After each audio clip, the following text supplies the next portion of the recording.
Now, one of the things that I get asked the most questions about is the buttercream that I use for my cakes. Now, you may have seen on the channel, I do have an old video where I show you the recipe that I use, but I have realized that this video is 7 years old and one of the original videos that I made. So I thought it was about time that I updated this and tried to answer all of the questions that I always get asked. So if you're new to making buttercream, or you just want to see how I make it, maybe you have a few questions, then I really hope that this video is going to help. Okay, let's get started. Now, before we jump into the recipe, the buttercream that I use is an American buttercream. So it's made up of icing sugar or confectioner's sugar and butter, and has a really sweet taste. So if you've got a sweet tooth like me, then this one is the one to choose. So in order to make my buttercream, which will give you enough to pipe around 12 cupcakes, what you're going to need is 170 grams of room temperature butter. Now, for the butter, you know that it's at room temperature when you can just squeeze it or push your finger in and it leaves a slight dent. So you want it slightly softened but not melted. Now, probably the most popular question that I'm asked when it comes to my buttercream is, what butter do I use? Now, I always use salted butter. You can use unsalted, but I prefer the taste of salted butter in my buttercream, so that really does come down to personal preference. Now, what butter you choose really is so important. Now, I know that when you walk down the butter aisle in a supermarket, there is so much and it can be so hard to know what to choose. What you're looking for is a block of butter that when it's in the fridge, it's completely solid. Now, you can get tubs, and a lot of these tubs say that they're perfect for baking, and they are absolutely perfect to put into cakes, but for buttercream you're looking for a block of real butter. Now, just to compare the two, a lot of times people say that they have a really soft buttercream and they can't get it to firm up in the fridge, and this is usually down to using a spread or one that comes in a container. Now, this has come straight out of the fridge, and if I use my offset spatula, you can see that that remains nice and soft. That means that when you use this on a cake and pop it in the fridge, your buttercream is never going to get any harder than that consistency. Now, if you're using a block of butter, this one has just come out of the fridge. So as you can see, it's completely hard and has set solid. Now, the great thing about this is if you've used this in your buttercream and you've covered a cake in buttercream and popped it in the fridge, the butter in your buttercream is going to return to this solid state, which is going to give you a nice firm buttercream if you're covering your cake in fondant, for example. So you always want to choose a real butter that comes in the block form.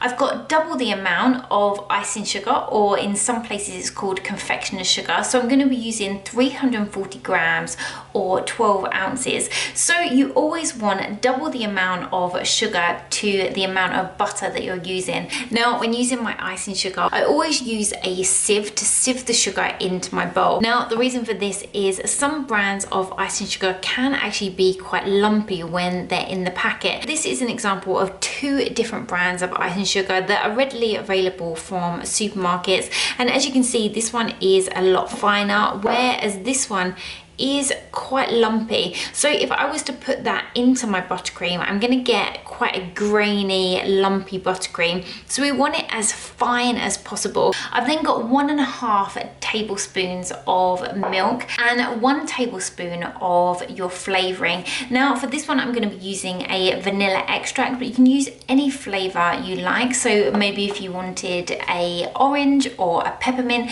just substitute the vanilla for a different flavor. Now, to make my buttercream, I'm going to be using my stand mixer, but you can also use an electric hand whisk. I'm going to start by sifting my sugar into my bowl. Now, I don't think there is a clean, tidy way to do this without icing sugar going everywhere. To this, I'm then going to add my butter, my flavoring, and my milk. Now, if you're finding that you are getting a buttercream that's slightly wetter than you'd like, then you can just take out a small amount of the milk and to get the consistency you like. I find that adding the milk helps it to create a crust on the outside. If your mixer has a cover, this is a great time to add it so that that icing sugar doesn't create a big mess. Now, I'm going to start my mixer on a slightly slower speed until that butter starts to combine with my icing sugar.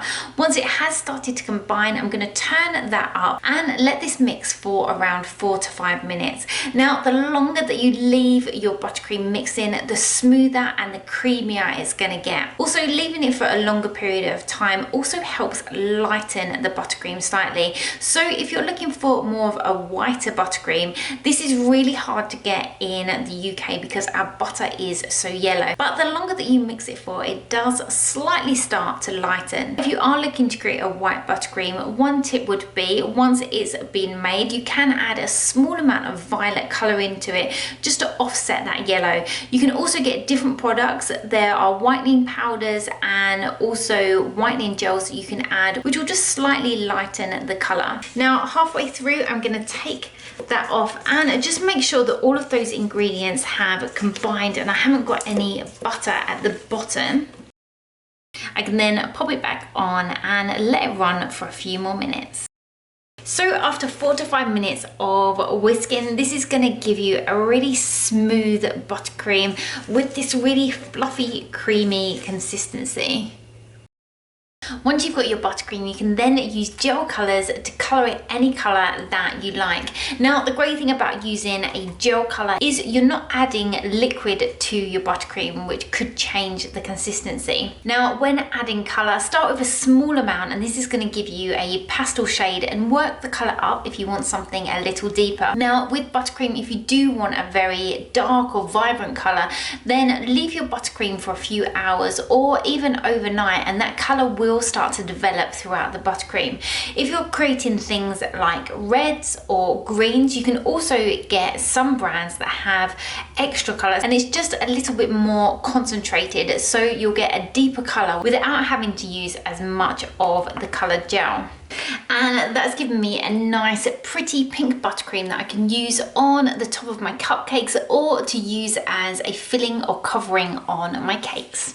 This recipe is usually enough to pipe around 12 cupcakes, but bear in mind that different piping tips do require slightly different amounts of buttercream. And if I'm covering a 6-inch cake, I usually use about 1.5 times the ingredients. Now, the great thing about this recipe is you can also use it to make a chocolate buttercream. All you need to do is substitute some of your icing sugar for cocoa powder. Now, I tend to start with 20 grams, and if you want it slightly more chocolatey, you can add slightly more cocoa powder and take a small amount more of the icing sugar away.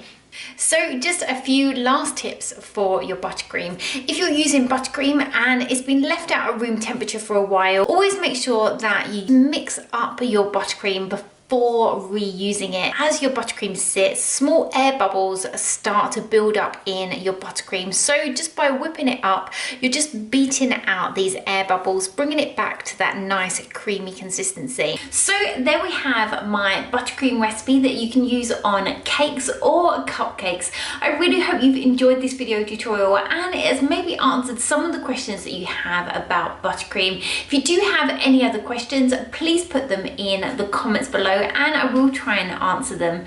I really hope you've enjoyed this video tutorial. If you have, then please give it a like, and if you'd like to see more videos like this, then don't forget to subscribe to the Cakes Planning's YouTube channel. So until next time, bye!